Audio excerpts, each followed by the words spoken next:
pour poser la situation qui est la nôtre. Quand on est citoyenne et citoyen d'un pays comme la France, on est citoyenne et citoyen d'un pays qui a déjà eu un président de la République définitivement condamné pour des atteintes à la probité, il s'appelle Jacques Chirac, dont le Premier ministre a été définitivement condamné pour des atteintes à la probité, il s'appelle Alain Juppé, dont le successeur de Jacques Chirac a été définitivement condamné pour une atteinte à la probité, il s'appelle Nicolas Sarkozy, et dont le Premier ministre a été définitivement condamné pour atteinte à la probité, il s'appelle François Fillon. Voilà. Donc ça veut dire 2 chefs d'État, 2 chefs de gouvernement qui ont été définitivement condamnés pour des atteintes à la probité. Je ne suis pas certain qu'il y ait beaucoup de démocratie occidentale moderne, comme on dit, libérale, je ne sais pas comment il faut appeler ça, qui ait un tel CV judiciaire qui, il me semble, nous tend un miroir dans lequel on doit pouvoir se regarder sans honte, mais c'est un peu comme à l'école, c'est... En mathématiques, c'est en nous posant des problèmes qu'on grandit. Et c'est en regardant, comme vous le faites avec cette commission, le problème qui nous est posé, qu'on peut peut-être avancer. Alors en disant ça, évidemment, je ne veux pas du tout donner l'impression que parce que j'ai parlé de 4 hommes de droite, que la question serait partisane et politique. Je n'ai aucune difficulté à évoquer le cas d'une affaire que je connais bien, Jérôme Cahuzac, le ministre du Budget qui était un fraudeur fiscal, ou même pendant la présidence socialiste de M. Hollande, le patron du parti présidentiel, Jean-Christophe Cambadélis, patron, quand il est désigné à la tête du parti socialiste, est déjà condamné 2 fois, définitivement pour des atteintes à la probité. On n'a pas pu en trouver un autre. On a mis quelqu'un qui avait été condamné déjà 2 fois. Bien sûr, pas de difficulté à parler pour les affaires qui concernent la France insoumise, et je reviendrai peut-être sur les réactions que ça a pu provoquer du monde politique, ou celles du Rassemblement national, et j'y reviendrai. Je ne peux pas faire l'économie non plus, dans un tel bilan, de ce qu'est la présidence Macron. Pourquoi je dis ça? Parce que Emmanuel Macron est, il me semble, en partie un enfant de l'affaire Fillon, si vous me permettez cette expression, et qu'il a fait en grande partie sa campagne de 2017 précisément sur la moralisation de la vie publique. Précisément sur, je me souviens d'un discours qu'il avait fait en mars 2017, arrêter ce sentiment d'injustice, d'inéquité qui existe, et faisant tout un tas de promesses qu'on entend souvent pendant les campagnes électorales, et qu'une fois lovées dans le fauteuil de la présidence, elles peuvent être un peu oubliées. Je donne juste un exemple. Mars 2017, Emmanuel Macron dit qu'évidemment, un ministre mis en examen devra démissionner en vertu de ce qu'on appelle improprement, mais peu importe, la jurisprudence Bérégovoy-Balladur, qui n'avait rien de jurisprudentiel, mais qui était une jurisprudence politique, si on ose dire, et qui s'entendait parfaitement, et on pourra y revenir, entre la relation qu'il peut y avoir entre le principe de précaution et la présomption d'innocence, et on peut évidemment concilier les deux sans porter atteinte à aucune des 2 autres. Aujourd'hui, il faut quand même constater que nous avons une ministre de plein exercice qui va être jugée pour corruption.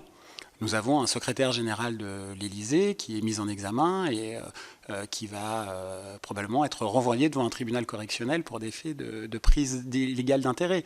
Je ne vais pas revenir sur ce qu'a été la griffure, si vous me permettez l'expression, de l'affaire dite Dupond-Moretti, qui s'est retrouvée devant ce que beaucoup d'hommes et de femmes politiques considèrent comme une sorte de furoncle démocratique, qui est la Cour de justice de la République. Quand même imaginer que nous sommes l'un des seuls pays au monde, à avoir pour les délits commis par des membres de gouvernement en fonction un tribunal d'exception, et qui est jugé par des parlementaires. Ça raconte quand même quelque chose. C'est-à-dire que c'est quand même le monde politique qui juge le monde politique. Et d'ailleurs, je ne vais pas rentrer dans le détail de l'affaire Dupond-Moretti, ça n'est évidemment pas le lieu, mais je ne connais pas un juriste qui ne discute pas la décision de la CJR sur la relaxe de la Cour de justice de la République pour les prises illégales d'intérêt dont il était soupçonné. Pourquoi je vous dis ça et pourquoi ça me paraît important ? Parce que précisément, ce qui vous occupe, la délinquance financière, la corruption, par définition, c'est la rencontre du pouvoir et de l'argent. Ça concerne assez peu les nécessiteux. Et je vous dis ça parce que dans ce type de dossier, ce que moi je constate, avant peut-être de parler de choses plus pratiques, mais il me paraît très important de vous parler du contexte dans lequel tout ça se passe. Ce que je vois, d'où je suis, c'est que les mises en cause, par définition, sont des gens puissants. Ils ont des réseaux médiatiques, des réseaux financiers, des réseaux politiques. Et pourquoi je dis ça? Parce que les mises en cause dans ce type d'affaires ont la capacité d'imposer un narratif dans la conversation publique autour de ces affaires-là. Dans ces dossiers-là, un ancien président mis en examen peut aller pendant 27 minutes aux 20h de TF1 se défendre. Et c'est très bien qu'il se défende. J'ai aucun problème avec le fait, évidemment, qu'un mis en cause puisse se défendre.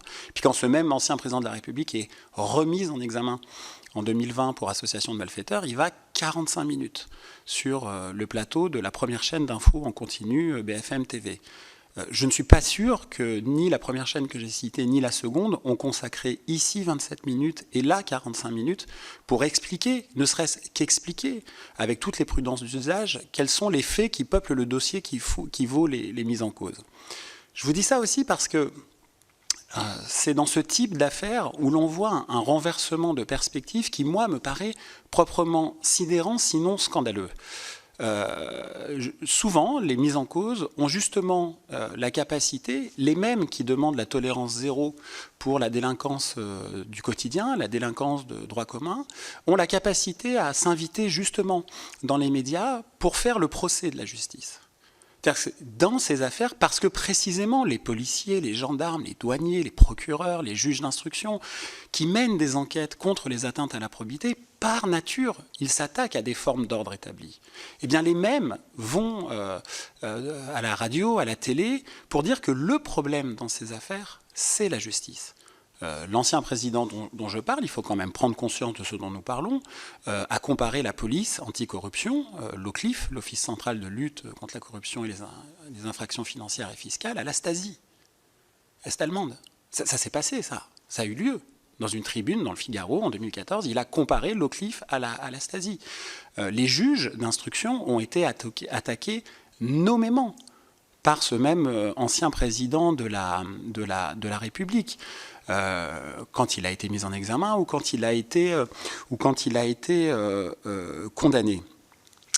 Il m'est arrivé de participer à des émissions de télé où quand il y avait après certaines affaires, que vous avez pu citer, la question qui m'était posée par mon propre milieu médiatique, c'est est-ce qu'il faut supprimer le parquet national financier ? C'est déjà arrivé, ça, après des condamnations, parce que le parquet serait un organe militant ou je ne sais quoi, dévolu à des causes obscures, qui sont des discours de populisme anti-judiciaire très connus.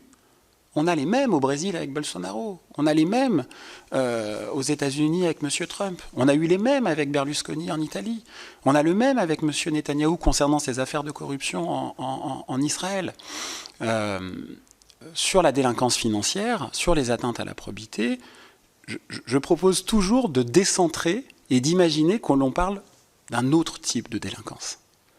Je parle sous le contrôle de Frédéric, si des services de police et un parquet spécialisé dans la lutte pour la criminalité organisée saisit 20 kilos, 30 kilos, 40 kilos de cocaïne, est-ce qu'il y a des débats judiciaires des débats médiatiques, pour suggérer qu'il faut supprimer la brigade des stupes? Je ne crois pas. Le ministre vient se faire prendre en photo devant la saisie de cocaïne. On trouve ça formidable. Des policiers qui font tomber des fraudeurs fiscaux ou des corrompus n'ont aucun égard. Aucun égard. Au contraire. Ils sont considérés comme les agents d'on ne sait quel complot médiatico-politico-judiciaro fantasmatique. Ça ne veut pas dire que la justice ne peut pas faire des erreurs. Ça ne veut pas dire que la police ne peut pas faire des erreurs.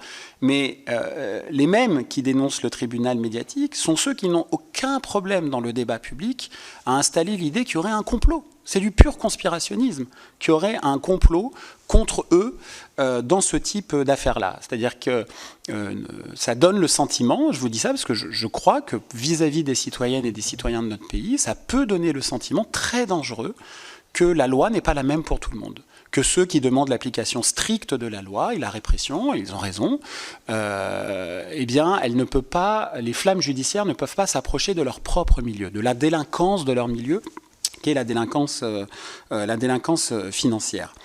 Très rapidement, pour terminer ce propos liminaire, ce que je dis est quand même objectivé par des éléments concrets. Le ministère de l'Intérieur a rendu public il y a 1 an et demi, dans mon souvenir, des statistiques. C'est la première fois qu'on a eu un rapport statistique du service de statistique du ministère de l'Intérieur, qui est un organe absolument formidable, qui fait des études absolument passionnantes sur les atteintes à la probité. Et j'ai retrouvé le rapport. Pour les années 2016 à 2021, elles ont explosé de 28%. D'après le ministère de l'Intérieur. Donc c'est pas Mediapart qui le dit. Plus 28%. Est-ce que vous en avez entendu parler? Est-ce que ça fait l'ouverture des journaux? Est-ce que ça a suscité un débat politique au sein de l'exécutif pour dire plus 28%? Vous imaginez plus 28% d'accidents de la route? On dirait qu'il faut un plan national de sécurité routière. Vous imaginez s'il y avait plus 28% pour les cambriolages à Paris? Les autorités locales parisiennes diraient qu'il faut un plan là, de lutte contre les cambriolages à Paris. Plus 28% des atteintes à la probité.